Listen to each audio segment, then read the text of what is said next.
एक कंपनी है जो 100 केक्स बना सकती है फुल एम्प्लॉयमेंट के साथ और अपने पूरे रिसोर्सेज को यूज़ करने के बाद में। मतलब कि उस कंपनी के पास जितनी भी मशीन्स है, जितने भी लोग हैं, उन सबको अगर काम पे लगा दे तो 100 केक वो कंपनी बना सकती है एक दिन में। मगर केक की जो डिमांड है वो 120 हो चुकी है। अब ये बात तो निश्चित है कि उस कंपनी की जब फुल कैपेसिटी पे, फुल एम्प्लॉयमेंट पे काम करने के बाद कैपेसिटी है 100 केक्स बनाने की, तो वो डिमांड दैट इज 120 केक्स को फुलफिल कर सकती है क्या? जवाब है नहीं। ऐसे केस में अगर आप होते तो क्या करते? आप देखते कि यार अगर इतनी ज्यादा डिमांड है और मेरी कैपेसिटी नहीं है उतना बनाने की, तो इसकी प्राइस बढ़ा देता हूं, प्रॉफिट तो ज्यादा होगा। तो ऐसी सिचुएशन में जो प्राइस होगा केक का वो बढ़ जाएगा। इसे कहते हैं इन्फ्लेशनरी गैप।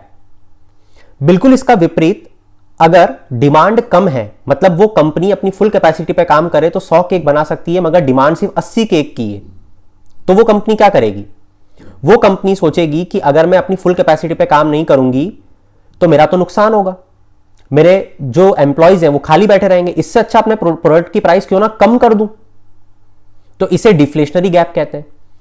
तो यहां पे आपको एक चीज समझ में आनी चाहिए कि जो एक पोटेंशियल होता है किसी कंपनी का, जिसे किसी देश के टर्म में अगर देखें जिसे पोटेंशियल जीडीपी कहते हैं, अगर वो देश उस पोटेंशियल जीडीपी से ज्यादा जीडीपी अचीव कर लेता है तो उस गैप को इन्फ्लेशनरी गैप कहते हैं, और अगर उस पोटेंशियल जीडीपी से कोई देश नीचे अचीव करता है तो उसे डिफ्लेशनरी गैप कहते हैं।